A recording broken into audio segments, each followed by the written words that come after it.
Coming up this week, a great system to help you start or break a habit. Hey there, it's Kalymnios here from thethoughtgym.com, here helping you become superhuman, giving you the tips, the tools, the techniques, the ideas, the inspiration, the items needed to help make you superhuman. This week, I want to share with you a way that you can use something that's going to happen, in fact, ordinarily this week, to your advantage. Help you either start a new habit that you want or break a habit that you don't want. If you live in Western society, chances are that it's Easter coming up soon, and that in fact this Tuesday and Wednesday is like Shrove Tuesday, Ash Wednesday for the Christian culture. But this isn't about religion. This isn't about if you're religious or not. I will explain why in a second. Each year I tend to, at Lent or at Easter, to either give up something or start something new.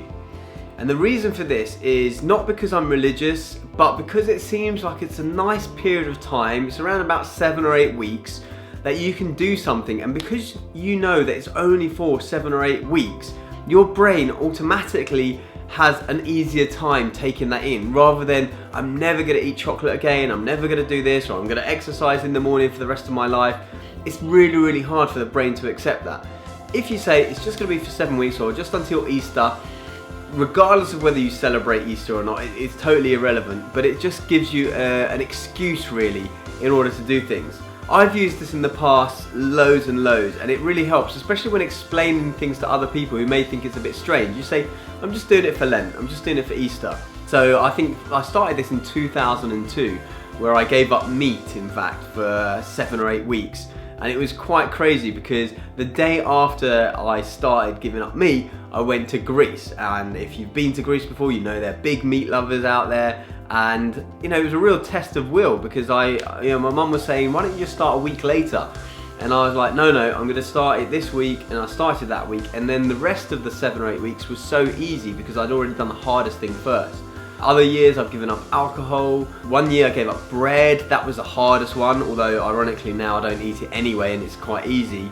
And another year I started going to the gym in the morning. So I've started doing all these little things which ultimately have helped me in some way. And then I've gone back to my old ways, like when I gave up eating meat, I went back to eating meat again. However, obviously 7 or 8 or 9 years later, whenever it was, I did it again for Lent. And the outcome was slightly different, and I haven't actually gone back to eating meat since then. But the point is this, is that it's a great way in the short term to start developing a habit, and you can test it out and you can see if it's for you, and then you can go back to your old way if you want. I know that some people out there think I've got amazing habits and everything, and the truth is that I've worked hard at doing that. But there's always something to improve on.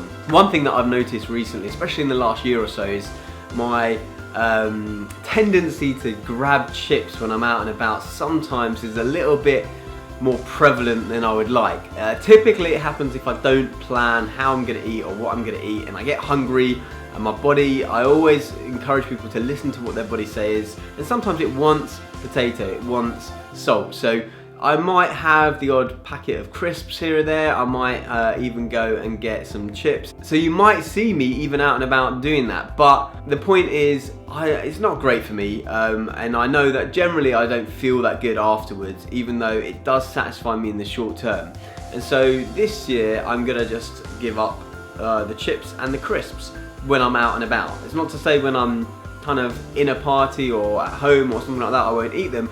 It just means that I'm not going to be rushing for them when I'm going to that corner shop or that dodgy place which is selling the chips. So that's my intention, and that's my Lent thing for this year. So what is it going to be for you? Pick one thing.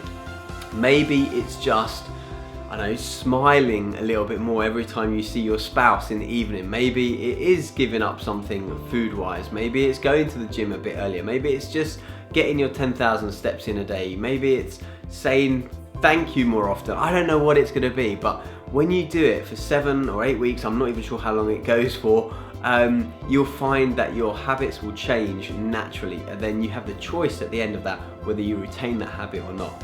Okay, that is all for this week. Please do remember to subscribe, have fun with this, do comment below and let me know what is it you're going to adjust for Lent.